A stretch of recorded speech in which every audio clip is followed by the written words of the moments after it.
This is Singles Exchange. Let's talk, let's hang. This is Singles Exchange. Singles Exchange. Okay. All right. Welcome back to Singles Exchange, a podcast that focuses on conversations, connections, and community. As always, I'm your host, Joy J, and today I am featuring some special guests. Super excited, super geeked. But before we get started, you know the drill. Be sure to like, share, and subscribe to Singles Exchange on Facebook, on Instagram, on YouTube, and whatever your streaming podcast platform is. Apple Podcasts, Google Podcasts, Anchor, Spotify, whatever you use. Be sure to subscribe. I am rocking that Singles Exchange merchandise because it is here. Exciting, exciting. So be sure to inbox us if you're interested in a shirt. Today we're recording one of the installments in our first podcast series, Discourse on Dating. And today's topic is all about dating after divorce. So I want to go ahead and introduce you guys to our special guest. First up, we have Zoe, and I will let him tell a little bit about himself. Hi, everybody. My name is Alfonzo Jones. I am 34 years young. I have been divorced for about 4 years now, and I'm an Aquarius, and I like long walks on the beach, and Okay. I like to sleep. Sleep is great. Sleep is awesome. Sleep is life. And next we have the lovely Miss DeAnisha. Hi. I'm DeAnisha. I'm 36. I'm a Capricorn. I don't know about walks on the beach, but I'm going to figure that out before I die. I do like sleep. I think sleep is the most therapeutic thing on the planet, especially when you have 4 boys and you work 2 jobs. So sleep is my best friend. Yes. Other than that, I like to read. I like books. That's about all you get from me.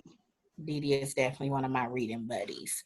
So we are going to talk a little bit about both of their experiences of dating after divorce. And I gotta see which question I want to start with because they're so interesting.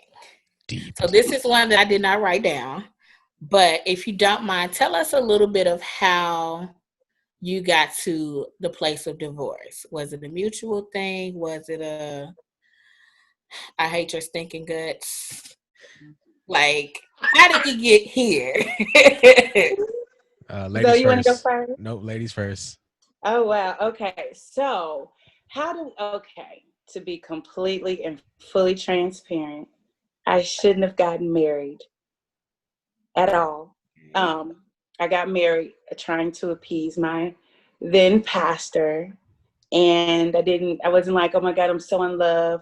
There was an ultimatum. It was either marry me or move out.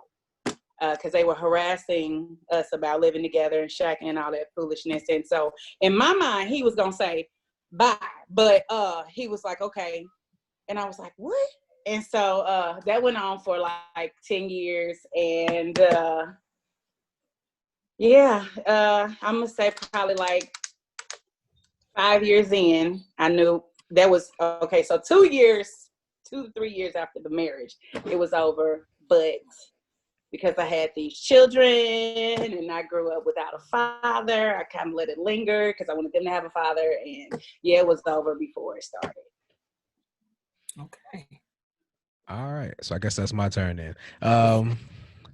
We were married for 6 years. And towards the end of things were kind of bad. Like communication wasn't there. Basically, we both was like very immature in the marriage. And like Didi said, we probably should not have gotten married. I got married when I was 25, so I was like pretty young. It was over. Well, basically for the last year of the marriage, is basically like we knew it was over. We were just seeing who was gonna be the first one to leave. And she ended up being the first one to leave. So Like I came home from one of my gigs and the house was empty. She had just left me the living room stuff. And I was like, Okay. but I wasn't even mad. I was actually like relieved. I was just like, it's Relieved. over. And like I got the best sleep that I've gotten that night. And then the next day I just got to it, just figured out how to live life without this person that I just committed 6 years, 7 years, because we dated for a year and we're engaged for a year, like a year. So, you know, how do I figure out life without this person? And then of course the divorce didn't happen that day she left. You know, it took some years to get that whole process like completely done. But she also went through some personal like medical issues that I helped her through after we were like separated. And then like after she was clear of that medical issue, she ghosted me. And I was like, cool, well, moving on with life. Right. And here I am today, healed and ready to go. Right. Fresh. All right. Fresh and ready. So I think that's a good segue into my next question of how did divorce affect you initially and like later on? Because I know with any breakup, you feel one way when it's fresh, and then things start to change as it gets further and further away. So how did it affect you initially, and then how does it affect you now? You doing? Okay. Okay, well, I'll go. There's honestly the same frustrations that I had then I have now. It was never a thing of, I want you back, please come, or anything like that. I wanted you to take care of your kids when we was married. I want you to take care of your kids now. Other than that, please do you act like I don't exist. We good, you know. So there's no change at all. Okay. And how does it affect like you as a person? So I know you don't necessarily want him back, but how did that affect you as just I don't know that it really affected me as a person. I will be fully transparent and say the whole thing affected my relationship with God more than anything on the outside. It was more of an internal battle because I didn't get married because I wanted to get married. I got married because I wanted to please God. And then for all those things, I didn't go into all of that when you asked the initial question, but for the cheating and the dishonesty and the disrespect when I'm actually trying to live like you asked me to, I think my anger and my frustration and my bitterness and all that was directed towards God for a while. But people like you and a few other people that helped me understand that it's just all really a learning experience. I grew from it, but initially it was more of frustration with God than him, because a part of me even still feels like compassion for him, because I know some of the demons that he battles with, but you're going to battle them by yourself now. got you? So So they say like guys have a different way of doing. So initially I was happy because I didn't have to be stressed. I could go back to speaking my mind. I didn't have to like be silent for the sake of keeping the peace, because like I'm not an arguer, I'm not a like fusser. So like if you fuss at me, I'm just gonna like look at you like you're crazy and just be quiet, which is usually gets the opposite reaction that I want. Women like, why you ain't saying nothing back? Cause I'm just not gonna argue with you. I got your point the first time. But I digress. But then I went through a very before that, I made a conscious decision not to be a hoe after I became free. That was like the number one advice I got from everybody was like, you just need to get into something else. You need to just do something, do this. I'm like, nah, I don't want to do that. So I went the opposite way and I dove deeper into God and basically turned to the church and basically spent all my free time around church people, around the church. Cause that, even if I didn't feel like being a Christian, my honor and respect of the house of God and my honor and respect of God forced me to kind of keep that mentality. Yeah. So then I went through a really, really deep depression for like a year. And this is because like I went from living in a really good neighborhood in a nice apartment to and driving a really nice car to renting a room and, you know, gigging, like living off one income because two incomes is way better than one. And Yes. then in that same span of time, I ended up getting hit by a semi truck, so it totaled my car. So I didn't have nothing. So the person I was renting the room from, they noticed that like I only came out the room to go gig. And then like when I went to go gig, I had to put on, you know, the happy face and Yeah. you know, had to be, you know, Fonzie, Spanky, so whichever personality people want me to be or know me as. So I would do that, and then I would just go home and just be in my room, just Yeah. by myself. Or if I had company, and like they would just be in my room and I'd just be quiet. You know, it's because people would come and check on me and it's like, "Are you okay?" I'm like, "I'm good." But yeah, so after that year of renting that room, I moved into my first apartment after that. And that's when I started noticing that my depression was lessening and I was kind of getting back into the journey of finding myself. Because when you're married to somebody and with somebody for so long, you kind of lose you and you become y'all, you know. And yeah, we even had like a team name, you know. They had like Bradgelina. We had a whole team name. Cute. It's Real disgusting. cute. Disgusting. Yeah.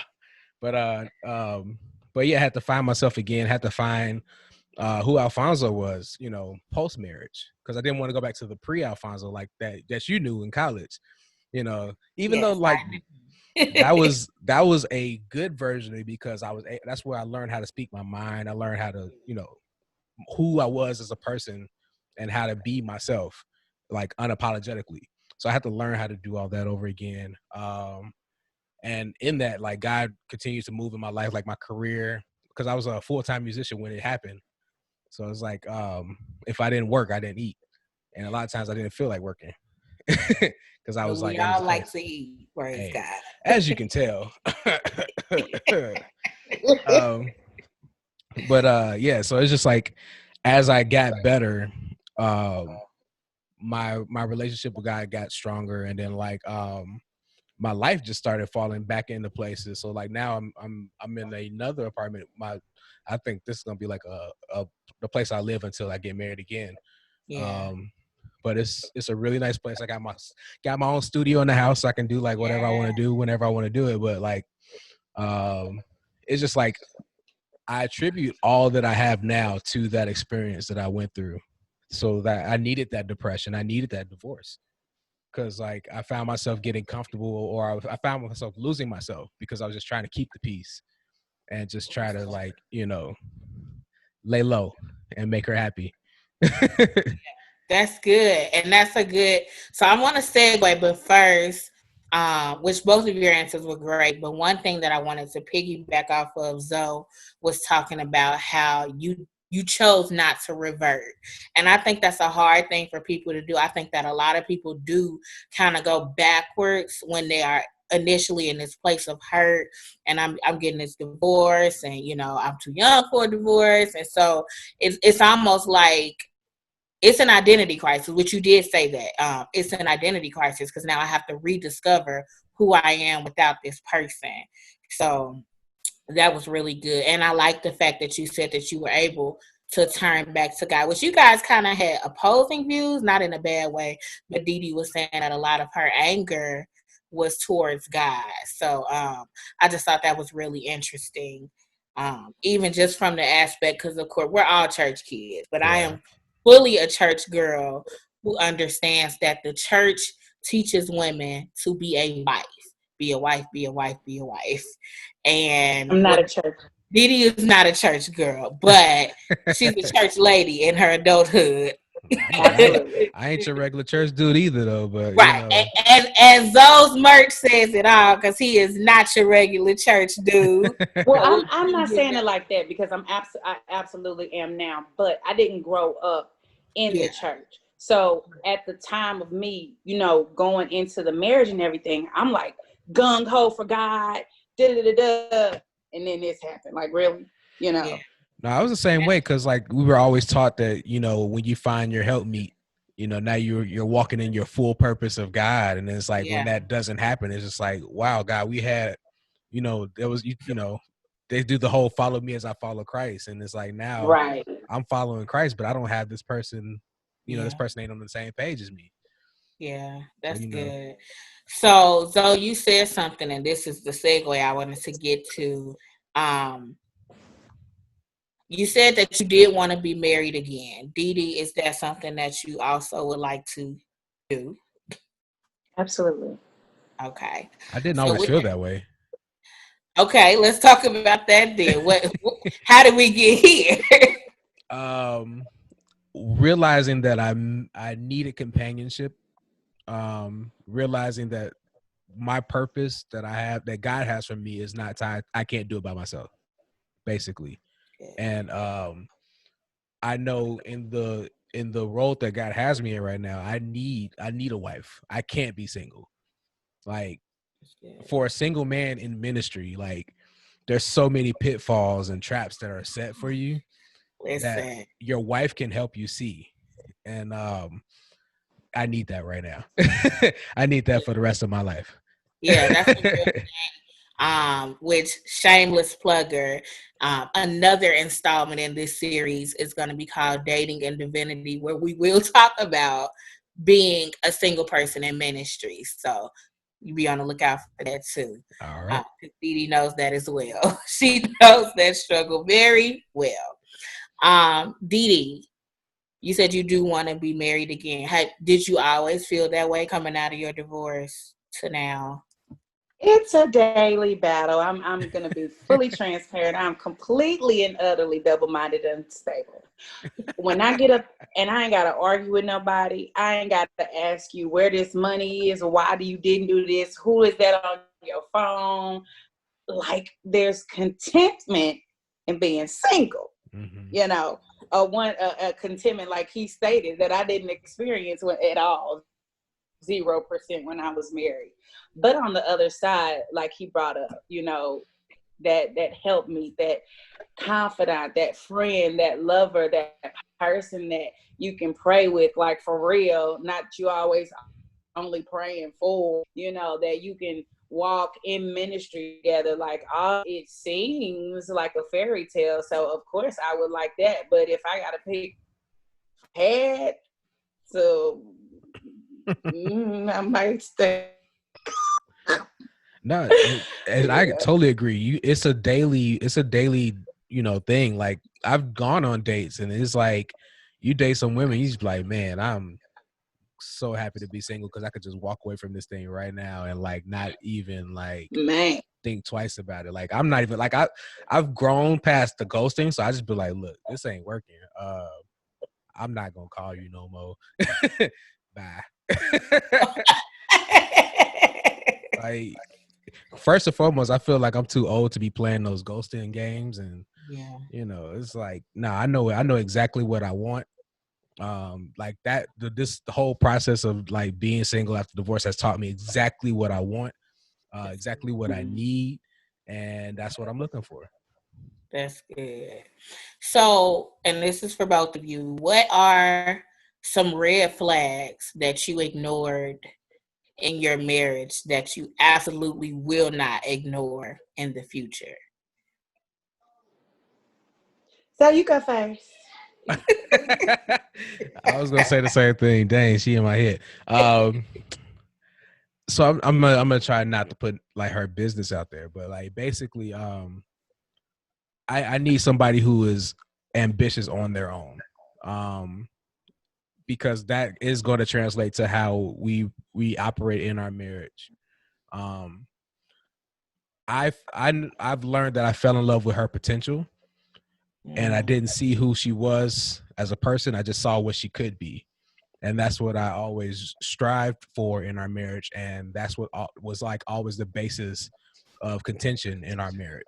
So just being more, trusting God, definitely, and being discerning, because I want to make sure this is the person I'm going to be with. And just looking at that person for who they are at that moment. And if that person at that moment is exactly what I need, then I know we can grow from there. That's good. Dee? I just want to pass this question.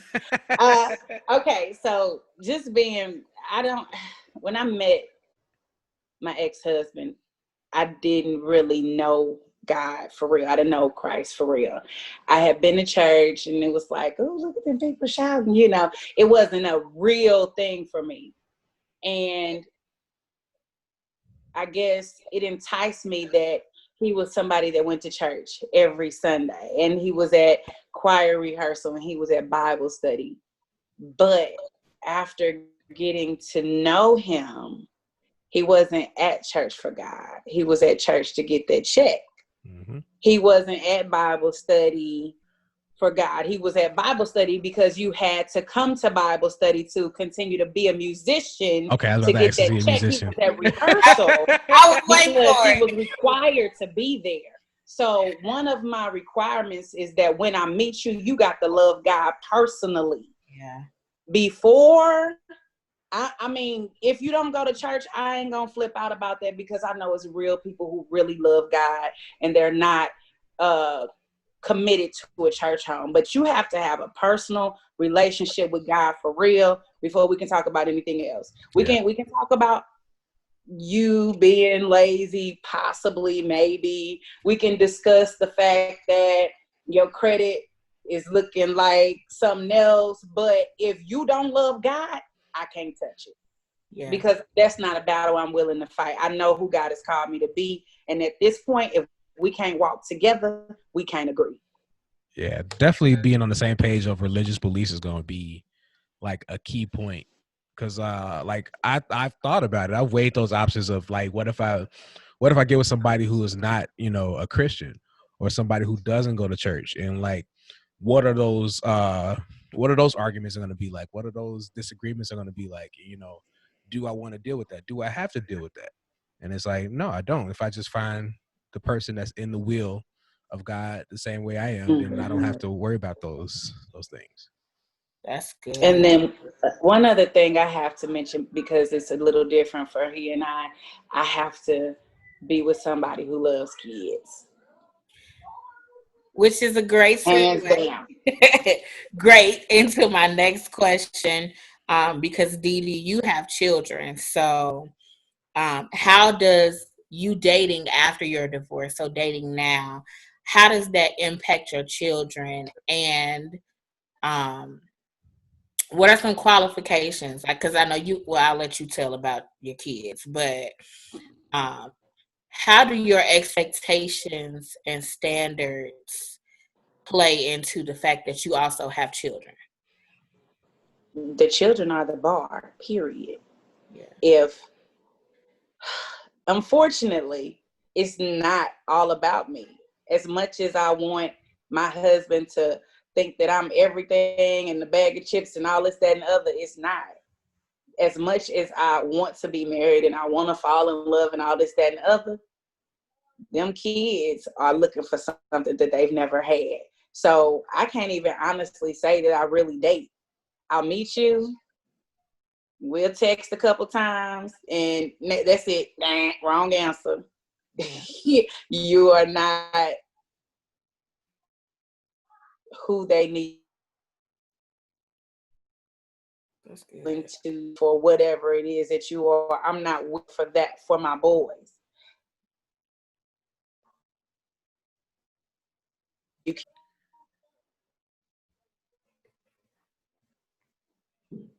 She froze. Right. I was like, somebody froze. But Dee, are you still there? Yes. Can y'all hear me? You hear me? Now we can. Yeah. Okay. So I just said if a man can't be an example for the children, they can't be a mate for me. And that makes sense, especially because you have all boys. So bringing somebody around who is going to be an example and a father figure, you have to have certain standards. So that makes sense. Which Zoe does not have children of his own, but Zoe loves the kids too. I love kids. I've dated girls. I've dated women with kids, and like she said, the kids are their standards. But on the other side of things too, I found with us trying to build together, it was almost like a competition with the kids, just because like you have to kind of you have to work on their schedule. So it's like you have to find that moment of when they're available to build with, because I understand you don't want to introduce your kids to somebody right away. Like you want to keep that separation. That makes perfect sense. But if you're wanting to get to know somebody better, you need to. It takes time. So it's like, I where agree does with that you time? wholeheartedly. But the issue with my children, and I'm not saying that no other woman has this issue, is my children are looking for something that they've never had. Mm-hmm. And any man that comes around, are you going to be around? Are you going to stay around? Do I get to cling to you as a father figure? It may not even be a dating thing. We may just be friends. And they have an expectation of somebody to be what they've been looking for. And I absolutely will not bring somebody around who only going to be around for 5 minutes. I'm just not going to do it. Absolutely. I totally agree. It just happened. The woman that I dated that had a kid, she goes to my church. So even though things didn't work out, I'm still in that kid's life as Exactly. So like I totally get that. And I'm one of those kids that didn't have a father around. So all of my father figures came up in the church and like in school. So I totally get it. And that's why I'm able to be that for a lot of kids. And then there's also part of being in a leader in your church. People look up to you. So it's just like you kind of have to kind of be there for the kids who that don't have. Right. That's dope. That is dope. So 2 more questions and then we're out of here. Which way do I want to go first? All the way up. Let's go all the way up. Right.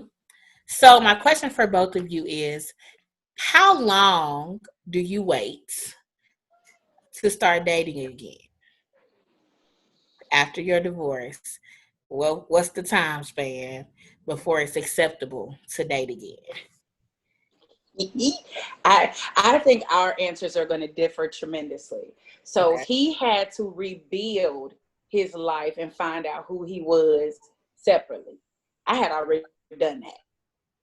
I had already figured out how to make this household work, how to be who I was long before there was ever a divorce. So I ain't saying I got out there the next day, but if an opportunity had presented itself the next day, I wouldn't have been like, no. No, I would have been like, hey, how you doing? My name is Dee. So that's my response. Whenever you're ready. I actually got into dating right away. Just because I was looking to just get my mind off of it. So I was my reason for dating was different than versus my dating when I'm healed. So when I first started dating, it was more to just kind of get out the house, get back in the swing of like getting to know people that I don't know, getting my interpersonal skills back together, because I lost all those. Because when you're married and your significant other has trust issues, you can't have a certain amount. You can't have certain type of friends. You can't have friends. So I had to learn how to become a friend and be friendly again. So my first maybe year and a half of dating was mainly just to kind of get back out there and get used to talking to people, get used to the climate of dating, because women back when I was single the first time are completely different than now. So it's just like, oh God, what is happening? I had to like figure out what my role was in this world. I was like, these women act like dudes now. They just like, hey, I'm trying to smash and go. I'm like, okay, grasp my pearls. The real thing. But So the second part of that dating while healed is my intentions were completely different now. So what I'm looking for is different. Even my conversations on these dates are completely different versus when I first got back into dating. So I dated right away, and then now I don't date as often now. Like usually, like if I find somebody that I click with, I give them time to develop, and then we see where it goes. So like I just I was in a relationship during quarantine, but she ended up moving back home. So like I'm starting over again. But like because that was mutual, it wasn't like a bad thing. And that was weird to me to end a relationship that didn't have any ill intent or ill will. It was just like, look, you moving there, I'm moving here. Let's just mutually part. And it was like all good. That felt weird to me. I was like, we ain't yell, ain't nobody cuss nobody out. I ain't get called a nigga. I think What that's a is this? valid point, though.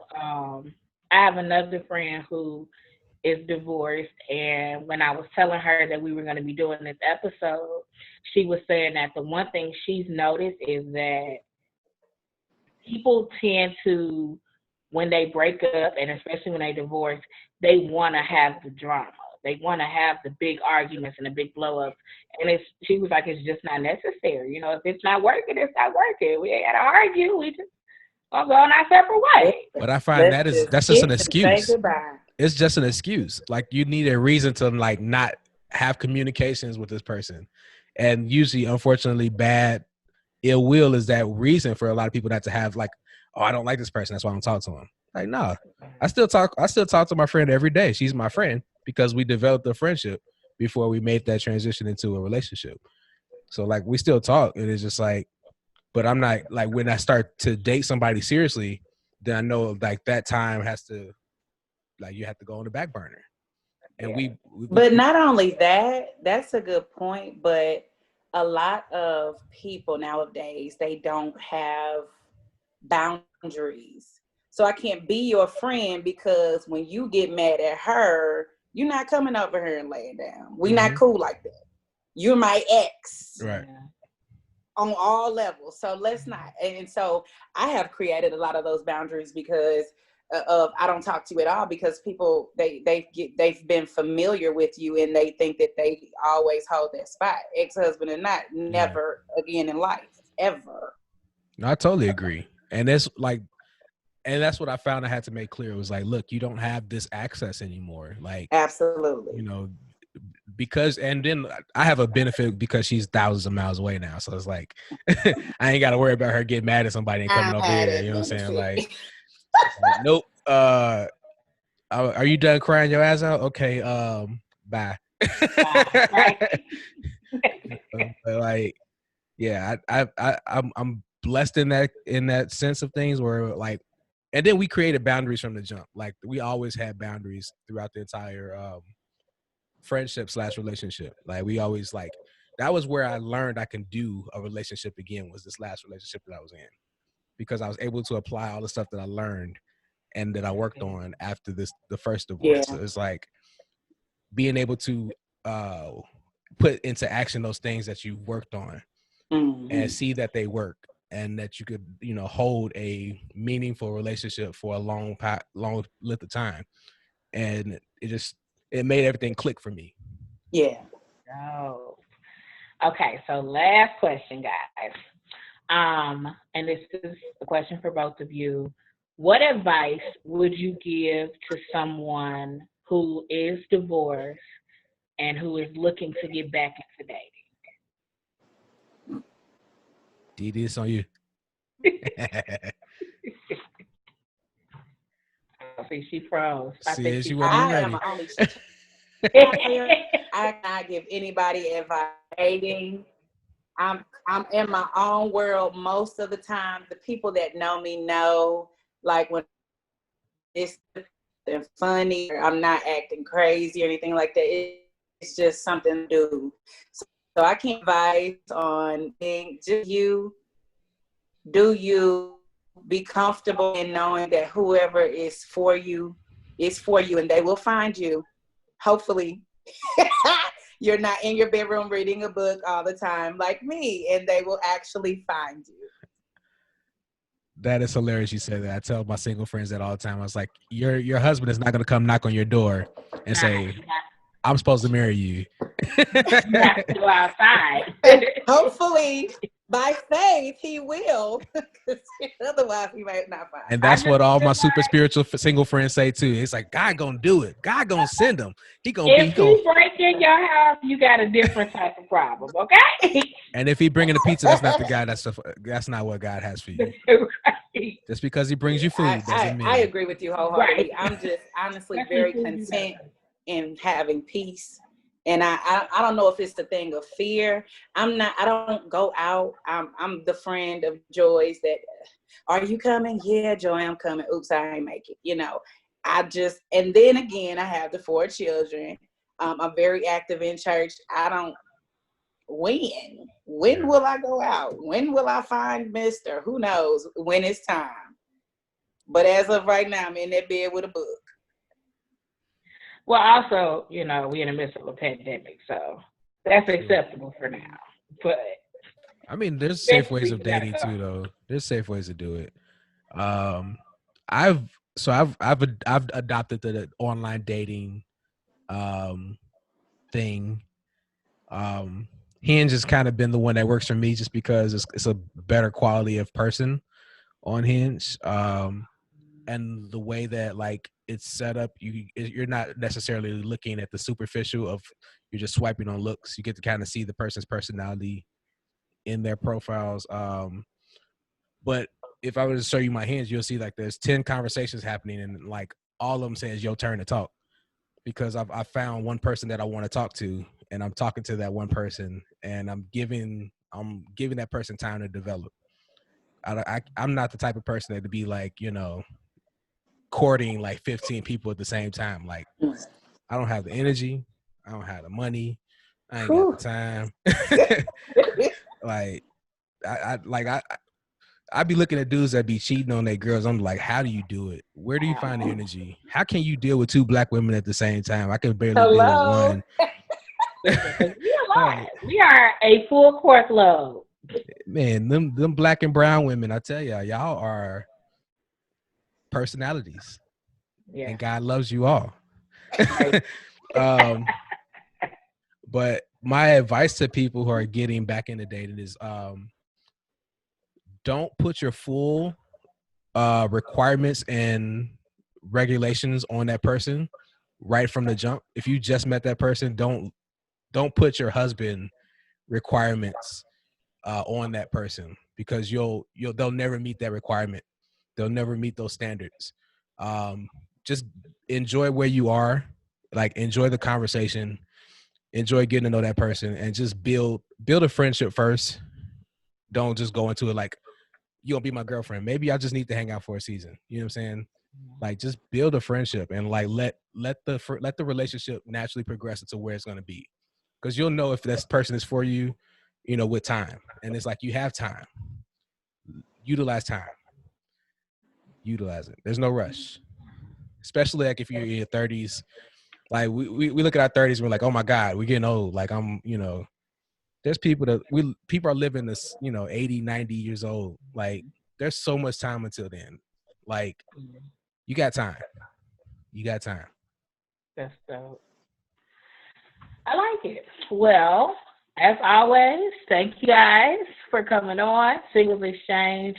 Appreciate you. I am looking forward to sharing in another installment in this series later, but I want to give a round of applause to Zoe and Dee for participating. Zoe, do you want to drop any of your links or your merch? Me. Check out my record Bacon. Check out my record Shelter in Place. Check out the LIN live show every Sunday at 7 p.m. Check out my Facebook series that I do every now and again called Grooves and Conversations, where I just get on and just play drums and talk to people. And that's about it. Just trying to stay busy in this pandemic. You know what I'm saying? Listen, make some money. Dee Dee, you want to tell us about your fabulous cakes? Dee Dee No. makes amazing cakes. Whenever I post the flyer for this, I will definitely drop some pictures of her cakes in the comments. Do you Yes. ship it? Do you ship cakes though? It depends. I can bring Well, you. okay. There are certain shape cakes that I can ship, and there are certain cakes that I have not perfected shipping yet. There's It hope. Okay. depends. So I'll make sure I bring you one because they are amazing. So if you're a frequent listener, be sure to share this with a friend. If you know somebody who is divorced or who is going through a divorce and you think that they would benefit from this episode, go ahead and share it. And that's all we got. So thank y'all for tuning in and let's exchange. Yeah, find my hinge. All of that. Find my Fonzo on hinge.